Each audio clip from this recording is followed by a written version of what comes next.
السلام علیکم ورحمۃ اللہ وبرکاتہ۔ بسم اللہ الرحمن الرحیم۔ تم ہرگز بھلائی نہ پا سکو گے جب تک ان چیزوں میں سے اللہ کی راہ میں خرچ نہ کرو جنہیں تم پسند کرتے ہو، اور تم جو بھی چیز خرچ کرو گے تو بے شک اللہ اسے خوب جاننے والا ہے۔ بنی اسرائیل کے لیے تمام کھانے حلال تھے سوائے ان چیزوں کے جنہیں تورات نازل ہونے سے پہلے یعقوب نے اپنے اوپر حرام کر لیا تھا۔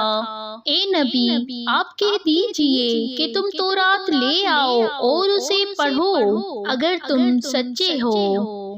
اس کے بعد جس نے اللہ پر جھوٹ باندھا وہی لوگ ظالم ہیں۔ کہہ دیجئے اللہ نے سچ کہا، پس تم ملت ابراہیم کی پیروی کرو جو حق پرست تھا اور مشرکین میں سے نہ تھا۔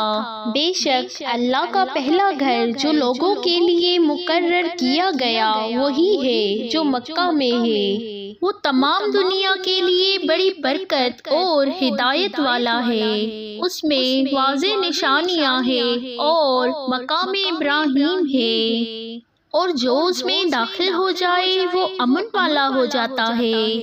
اللہ نے ان لوگوں پر بیت اللہ کا حج فرض کیا ہے جو اس کی طرف سفر کرنے کی طاقت رکھتے ہوں، اور جس نے کفر کیا تو بے شک اللہ ساری دنیا سے بے پرواہ ہے۔ اے نبی، کہہ دیجئے اے اہل کتاب، تم اللہ کی آیتوں کا انکار کیوں کرتے ہو؟ اللہ اس پر گواہ ہے جو کچھ تم کرتے ہو۔